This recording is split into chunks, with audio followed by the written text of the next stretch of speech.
Bienvenidos, buenas noches a todos los nuevos. Le damos un aplauso de bienvenida a todas las personas nuevas que están en esta noche. Amén. Gracias primeramente a nuestro papá que permitió que lleguen hasta este lugar, hasta nuestra casa. Es un gozo, una alegría tenerlos aquí. Amén.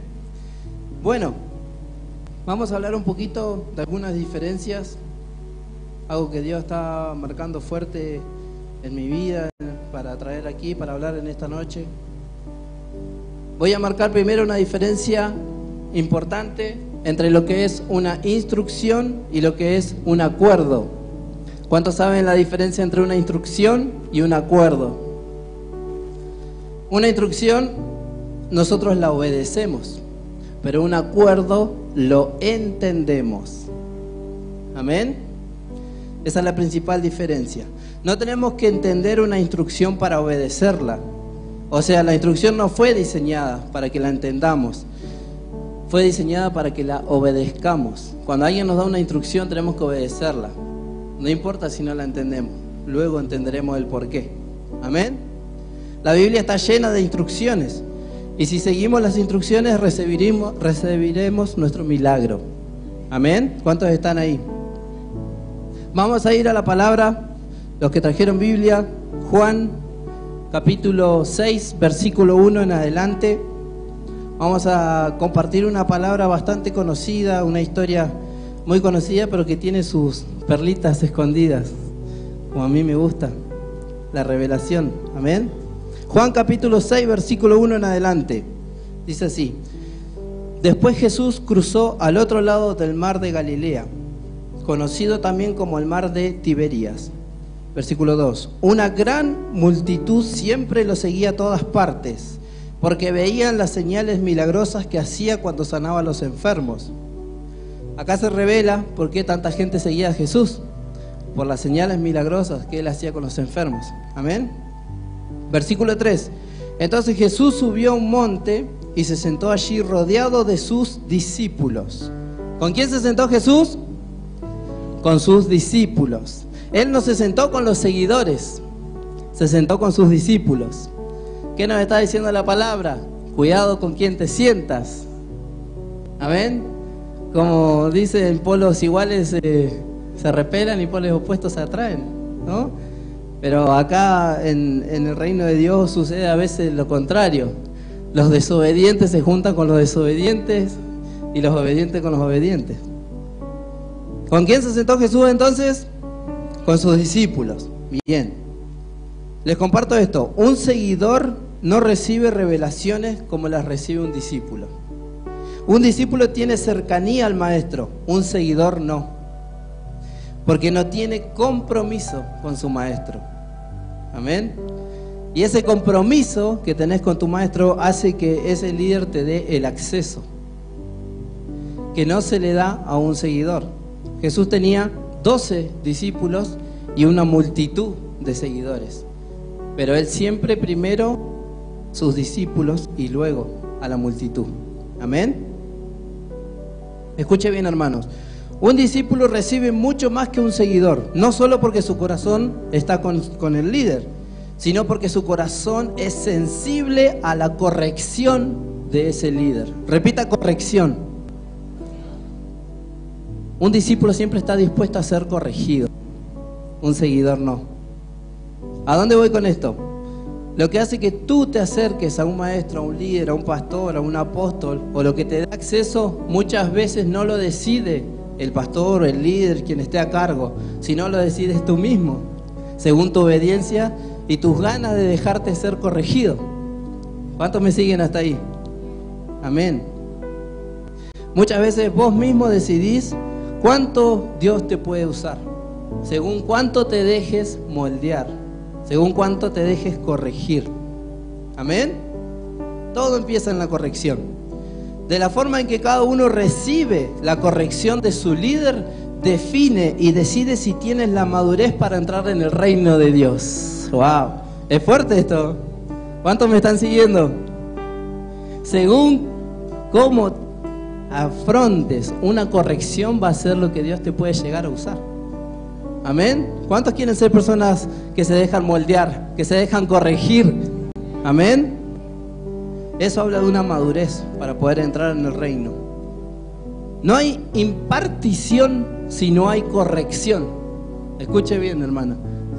Nuestro apóstol no nos puede impartir a nosotros si nosotros primero no somos corregidos y sanados en algunas áreas. Amén. Sigamos con la palabra. Se puso muy silencioso esto. Y se sentó allí, dice, versículo 4, y ya era casi el tiempo de la Pascua, fiesta de los judíos. Versículo 5, alzó Jesús los ojos y vio que venía a él gran multitud. Imagínense, él subió con sus discípulos y de golpe levanta su vista y ve que venía una gran multitud hacia él. Y le dijo a Felipe, Felipe, ¿dónde podemos comprar alimento para toda esta gente?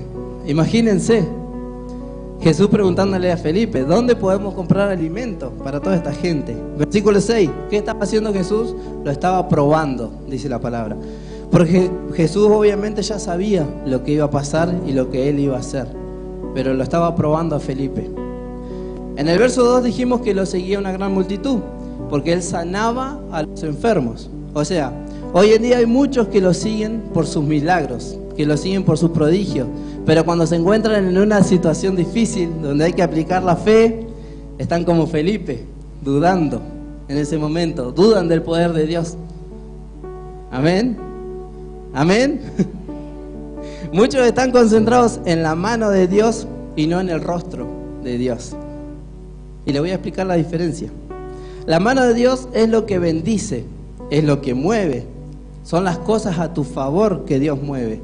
Es lo que cambia, es lo que quita, es lo que pone. La mano de Dios es en lo que muchos se enfocan en vez del rostro de Dios. Dios busca personas que estén interesadas no en su mano, sino en su rostro. ¿Saben por qué? Pregunten. ¿Por qué?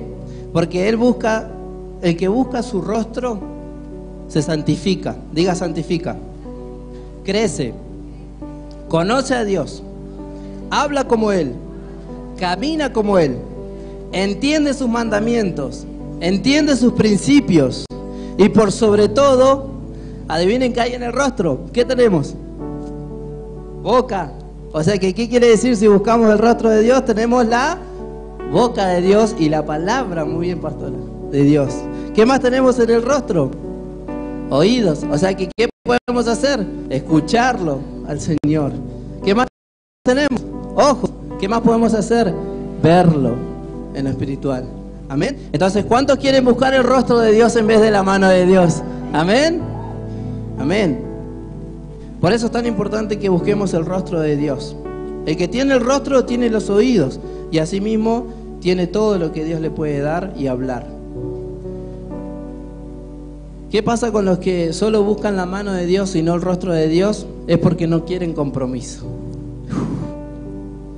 Quieren el milagro, pero no quieren el compromiso. Nadie mirando al de al lado. Ningún amén por acá. Por eso dice la palabra en Hebreos capítulo 12 versículo 17 que Esaú lloró con lágrimas, dice, lloró con lágrimas su bendición y pidió con lágrimas, pero dice que no halló arrepentimiento. ¿Por qué? Porque Esaú estaba pendiente a la bendición. Él estaba deseando la herencia, pero no el compromiso con Dios. ¿Me siguen? Él deseaba la herencia, pero no el compromiso. Por lo tanto, cuando no hay compromiso con Dios y cuando Dios ve que tu interés está en su mano y no en su rostro, Dios te cierra los cielos y no te contesta. Es fuerte, ¿no? Yo le pregunto hoy, ¿en dónde está tu mirada? ¿En dónde está tu enfoque? ¿En la mano de Dios o en el rostro del Señor?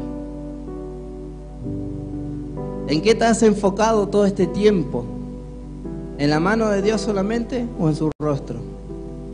Sigamos mejor con la palabra. Versículo 5. ¿Dónde compraremos pan para alimentar a toda esta gente? Le dice Jesús. Versículo 6. Esto le dijo para probarlo.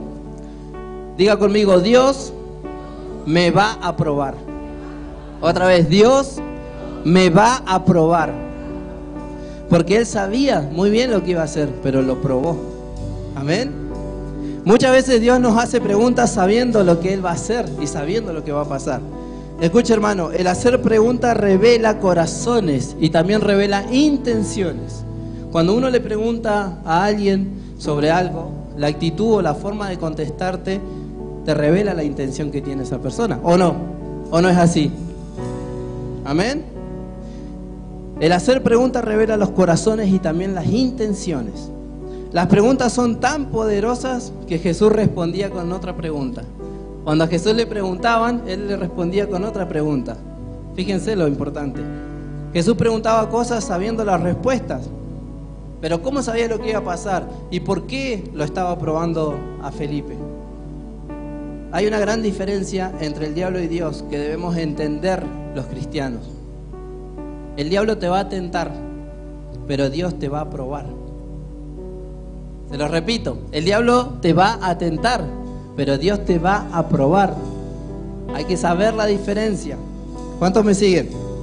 Todo discípulo debe ser probado. Todo líder tiene que ser probado.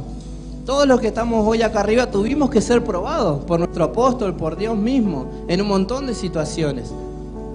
Es fácil decir, porque aquel predica, porque está cantando, porque está adorando, porque está tocando. Pero ¿sabés el precio que tuvo que pagar y las pruebas y las luchas que tuvo que pasar para estar acá arriba? Amén.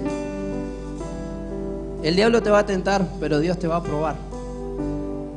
Aunque uno siempre sepa la respuesta, debemos probarlo para saber dónde está el corazón de la persona, dónde está su enfoque y si su visión está alineada al propósito de Dios. Amén. Sigamos, versículo 7.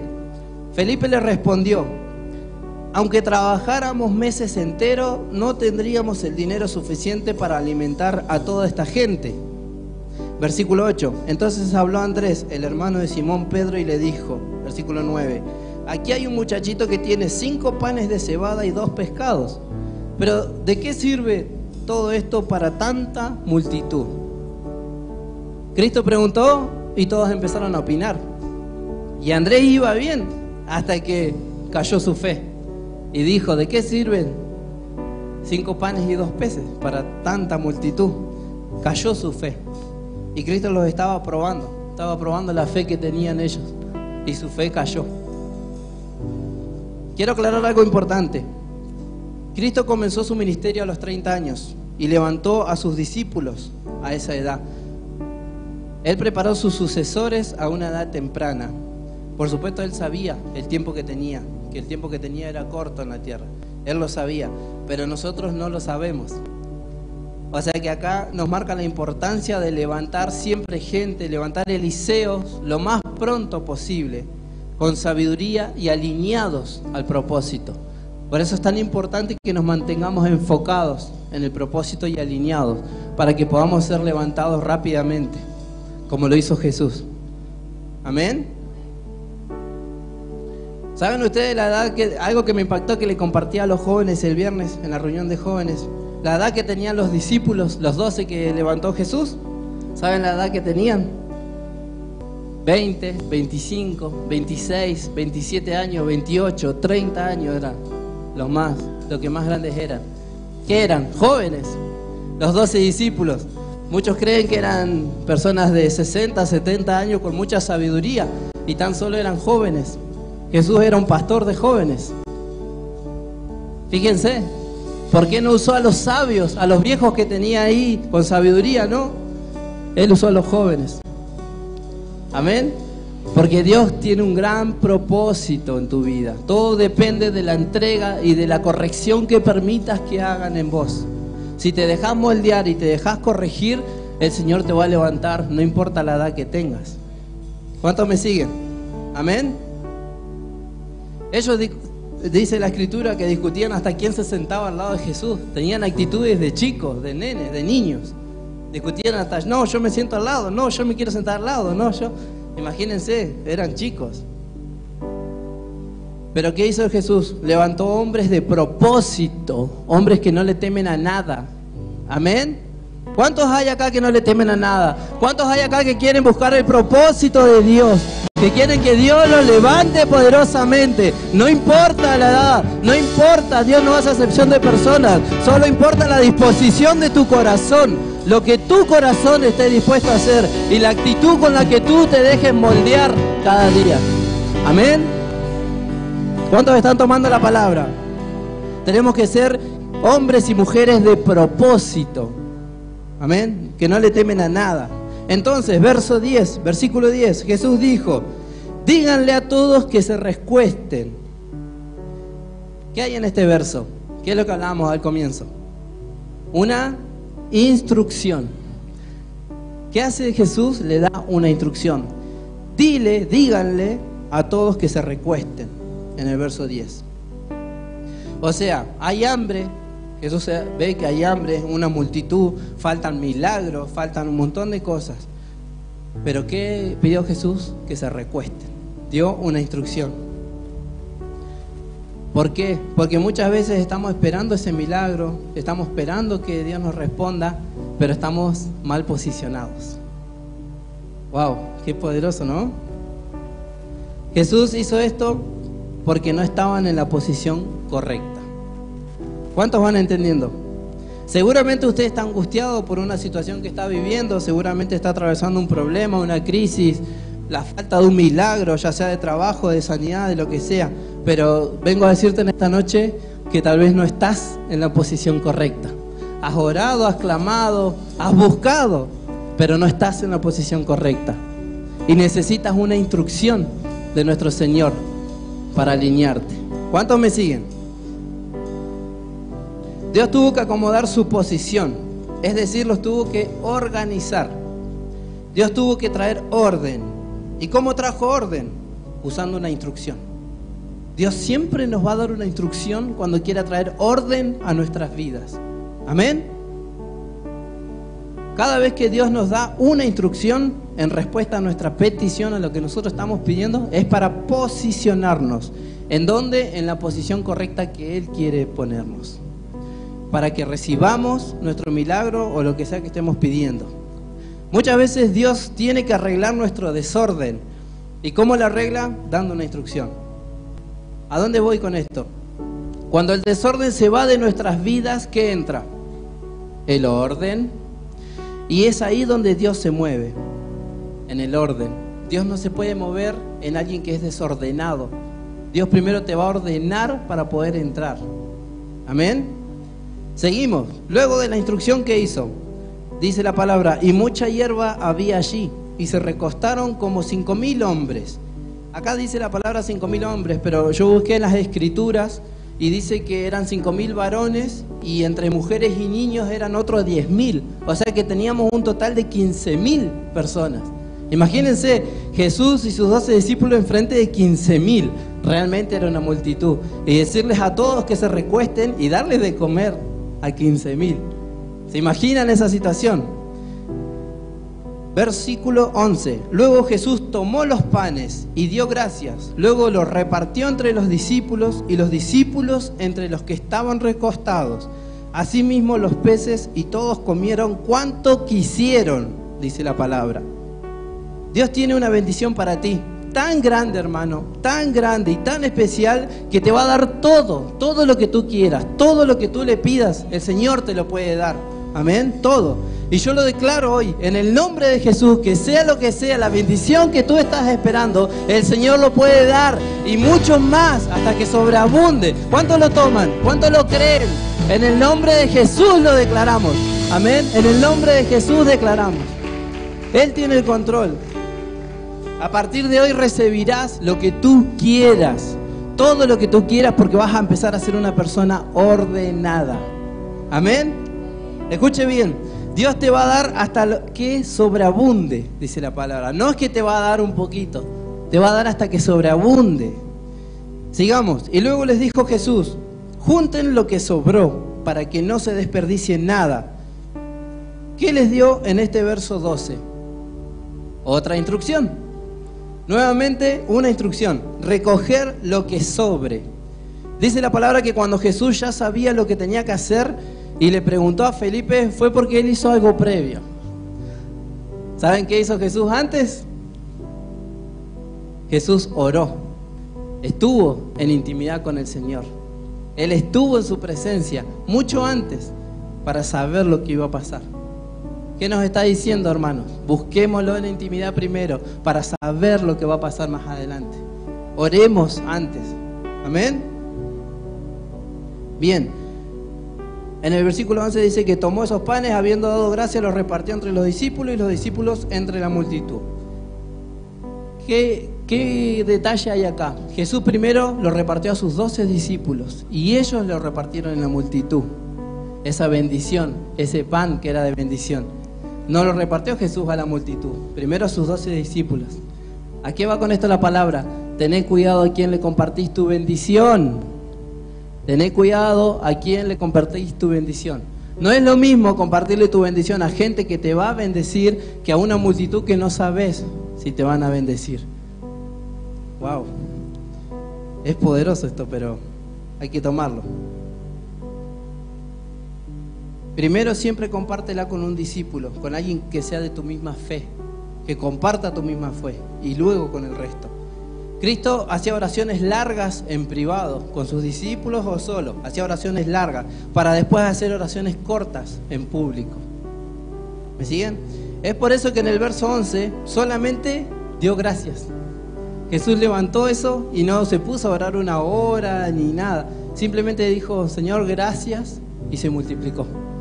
Fíjense, una mínima oración, dio gracias, nada más. Él no oró una hora para que se produzca el milagro, solo dio gracias porque él había orado muchas horas antes. Y solo dando las gracias se multiplicaba y se multiplicaba el pan. Lo que un científico conocido, Einstein, descubrió muchísimos años después, Cristo ya lo había hecho en ese momento. ¿Saben qué es? Einstein descubrió que al dividir un átomo se reproducían más. Cuando vos dividís un átomo y lo dividís, se sigue multiplicando. Eso es lo que Jesús hizo con la sabiduría de Dios en ese momento. Comenzó a dividir los panes y se seguían multiplicando y se seguían multiplicando. Es una ley química que hasta el día de hoy se aplica. Amén. Jesús ya lo había hecho 1000 años antes, al dividir ese pan. Entonces, Cristo dio gracias y acá va la otra revelación. Un milagro no depende de si estoy orando 1 hora, 2 horas, 10 horas por día. Un milagro depende de la actitud que yo tenga delante de los ojos de Dios. ¿Cuántos lo están tomando?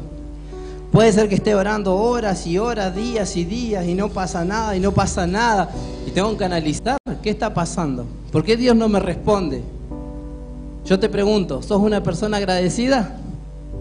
¿Tu actitud es de agradecimiento con el Señor por todo lo que Él te da?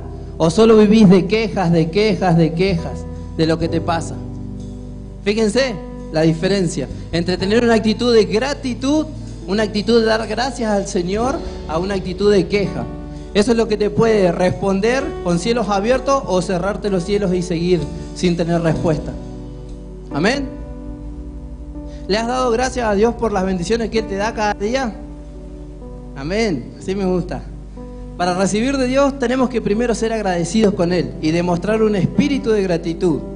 Muchas veces las bendiciones están ahí, encima nuestro, a punto de caer, pero no pueden caer porque no eres una persona agradecida con Dios. Fíjense lo que provocó que el pan se multiplicara. Él no oró, no ofrendó, solamente dio gracias y comenzó a multiplicarse. Hay bendiciones que no se desatan con ayuno, con oración, se desatan dando gracias. Hoy dale gracias al Señor por todo lo que Él te da cada día. Amén. Sigamos, versículo 13. Entonces ellos juntaron las sobras y llenaron 12 canastos. Versículo 14. Aquella gente, al ver la señal milagrosa que Jesús había hecho, exclamó: no hay duda que este es el profeta que había de venir, dice la palabra. Quiero aclararles algo acá. La gente dijo profeta. Diga profeta. No dijo ese hombre, no hay duda que ese hombre. No, dijo, no hay duda que ese profeta. Dijeron profeta. ¿Por qué? ¿Saben por qué? Porque todo profeta está atado a la prosperidad. Todo profeta está atado a la prosperidad. ¿Cuántos quieren ser profetas en esta noche? Amén. Todo profeta está atado a ser próspero. Amén. Versículo 15. Cuando Jesús vio que iban a venir y lo iban a hacer rey, que venía toda la multitud a hacerlo rey, se escabulló en el monte él solo, dice la palabra. ¿Por qué? Jesús sabía que venía a la tierra a reinar. Él lo sabía mejor que todos. Pero ¿qué pasó? No era el tiempo. Diga tiempo. Y Él se apartó y se fue solo al monte. Muchas veces conocemos nuestro propósito, sabemos el propósito que Dios tiene en nuestras vidas, pero no es el tiempo. Amén. El enemigo hace dos cosas para desviarnos del plan de Dios, ¿sabían?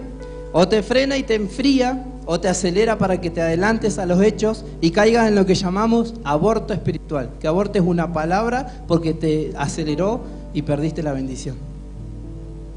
¿Por qué? Porque no es el tiempo correcto. Es por esto que Cristo se apartó y se fue solo. Él sabía el llamado que tenía en la tierra, pero no era el momento. Y venían todos a nombrarlo y a levantarlo y a exaltarlo. Y Él agarró y se escondió en el monte. Amén. El reconocimiento antes de tiempo te puede hacer mucho daño. Versículo 16. Al atardecer, los discípulos de Jesús bajaron a la orilla del mar para esperarlo. 17. Y al ver que caía la noche y Jesús no aparecía, se subieron a una barca y comenzaron a cruzar el mar hacia Capernaum. Versículo 18. Poco después se levantó un viento fuerte sobre ellos y el mar se agitó mucho. 19. Y cuando habían remado unos 5 kilómetros, de pronto vieron a Jesús caminando hacia la barca sobre el agua. Dice el versículo 19. Imagínense, ustedes ahí remando en la barca, en el Nahuel Huapi, y de pronto se levanta un viento y una tormenta, se atemorizan porque les dio miedo, y de golpe ven que Jesús venía caminando sobre el agua hacia ellos, hacia la barca. Tremendo, ¿no?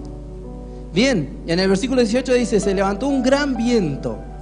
Yo vengo a decirte en esta tarde que no todo viento que se levante en tu vida es para destruir tu barca. No todo viento que se levanta en tu vida es para destruir tu familia, para destruir tus sueños. No todo viento que se levanta en tu vida es para romperte en todas las áreas de tu vida.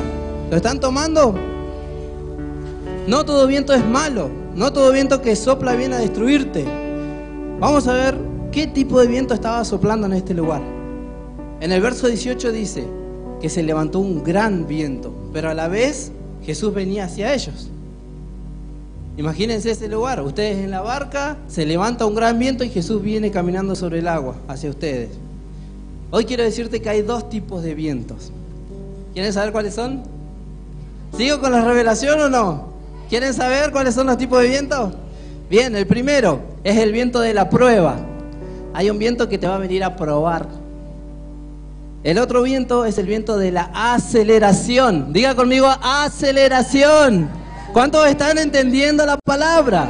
¿Cuántos están siguiendo la palabra? Ese viento era de aceleración, porque Dios está viniendo hacia tu vida, está viniendo hacia tu barca, está viniendo hacia tu problema. Por más que tu barca tambalee, Jesús está viniendo a vos. ¿Cuántos lo están creyendo en esta noche? ¿Cuántos lo toman? Amén. Ese es el viento de la aceleración. Lo que tú estás sintiendo hoy es un viento de aceleración. Y mientras tanto Jesús se está acercando a vos. Viene hacia vos. Se está moviendo tu barca. Problemas, dificultades, crisis, luchas. En todas las áreas de tu vida. Y se mueve tu barca, pero el viento sopla. Y ese viento de aceleración sopla y sopla y sopla. Amén. Escuche esto, hermano. No hay transición si no hay inestabilidad. Repítalo conmigo. No hay transición si no hay inestabilidad. Se lo aplico gráficamente. No puedo llevar esta copa desde acá, desde el púlpito hasta donde está Jorgito, si el agua que está adentro no se mueve. ¿Cómo puedo hacer para llevar la copa sin que el agua se mueva? ¿Qué quiere decir esto? En toda transición, cada vez que Dios te quiera mover de un lugar al otro, va a hacer que algo se mueva dentro tuyo. ¿Cuántos lo creen? Amén. El agua dentro nuestro siempre se va a mover en una transición. Eso es lo que quiere decir. Todo avance, todo cambio que Dios quiera hacer en tu vida, en todo cambio va a haber una inestabilidad. ¿Cuántos me están siguiendo? Amén. Va a haber movimiento. Vas a sentir que te estás moviendo, que te vas de lado a lado, que vienen problemas, que vienen luchas, que vienen pruebas. Pero no es para hundirte. Hoy vengo a decirte que no es para hundirte. Amén. Ni para destruirte. Es parte del proceso de la transición.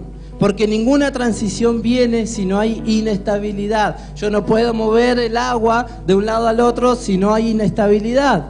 Amén. Esto significa que tu transición te está llevando a una aceleración. ¿Cuántos lo creen? La transición que hoy estás viviendo te está llevando a un nivel mayor, a un nivel más alto. Te está acelerando. ¿Cuántos lo creen? Amén. Diga, yo recibo esta palabra en el nombre de Jesús y lo sello en mi vida. Amén. Versículo 20, seguimos. Vamos acelerando, ya que estamos hablando de aceleración.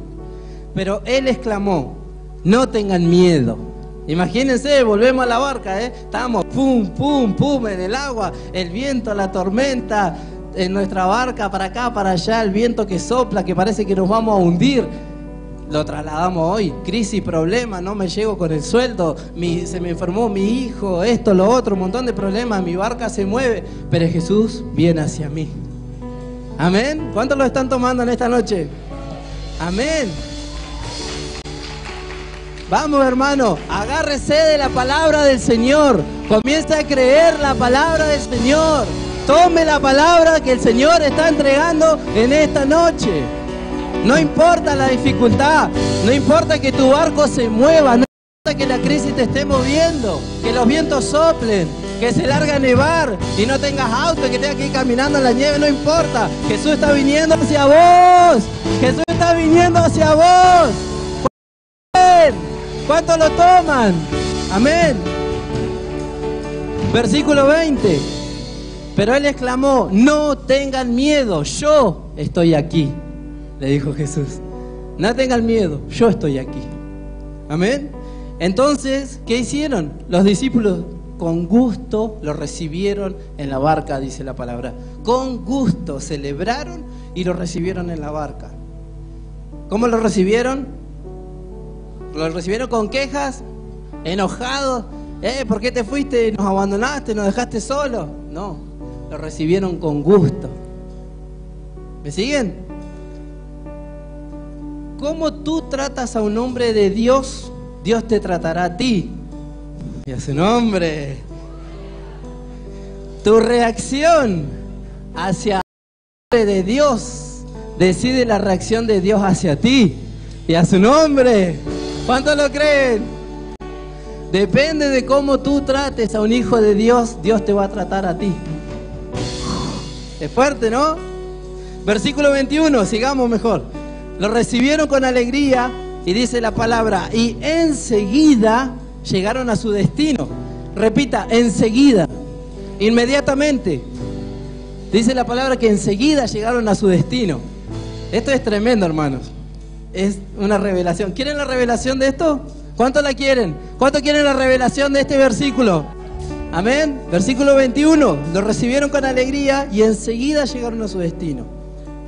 Para entender por qué sucedió esto, es importante entender la importancia que tiene la honra. Anótelo en su cuaderno, honra. Dice la palabra que a causa de la honra somos acelerados. Fíjense lo importante, a causa de la honra que tengamos, vamos a ser acelerados. Amén. La honra te acelera, hermano. Ellos honraron a Jesús en la barca, lo recibieron con gozo, con alegría en esa barca, a pesar de la situación que estaban viviendo. Estaban en el medio del temor, del miedo, porque se estaba hundiendo, soplaban vientos, problemas, lucha, crisis económica, no llegaban con el sueldo, estaban enfermos, sanidad, de todo. Esperaban milagros, imagínense, traído a hoy, ¿no? Todos los problemas que ustedes se puedan imaginar. Estaban con miedo, con temor, y así todos lo recibieron con gozo, con alegría. Honraron a Jesús. Y dice que a través de la honra, ellos fueron acelerados. A pesar de la situación del miedo y temor, ellos siempre honraron. ¿Y qué dice la palabra? Cuando Jesús puso su pie dice, su pie en la barca llegó enseguida. Cuando Dios pone un pie en tu vida, hermanos, tu vida empieza a acelerarse tremendamente. Amén. Cuando Dios pone un pie en tu vida se acelera. Tus problemas se resuelven, tu crisis se resuelve, tu problema financiero se resuelve, tu sanidad viene. Amén. Cuando Jesús pone un pie en tu barca, todo se resuelve. En los versos anteriores dice que habían remado más o menos 5 kilómetros. Esto lo busqué. Aproximadamente iban remando 5 kilómetros cuando se desató la tormenta y surgió el viento. Y la distancia, dice, hasta Capernaum era de unos 21 kilómetros aproximado. Imagínense, habían recorrido 5 kilómetros remando y le faltaba otros 15, 16 de los 21. Amén. Y cuando Jesús puso su pie en la barca, se aceleraron tanto, dice la palabra, tanto que llegaron inmediatamente, al instante. ¿Lo entiende, hermanos? Lo que ellos tardaron en remar 5 kilómetros, cuando Jesús pisó la barca, ¡chum!, estaban ya en el otro lado. Fue inmediato. Díganme si no es tremendo. O solo a mí me impactó esto. Amén. Dice que esos 15 kilómetros fueron sobrepasados a la velocidad de la luz. Imagínense. Wow. Porque la luz estaba en el barco. La luz estaba en el barco. Y la luz hoy está entrando a tu barco. La luz hoy está entrando a tu familia.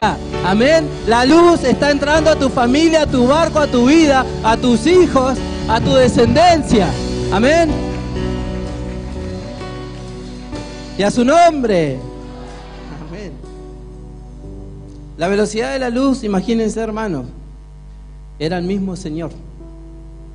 Dicen que ni siquiera hoy en día, ni un avión, ni un crucero gigante hoy en día puede navegar a la velocidad que voló esa barca esos 15 kilómetros.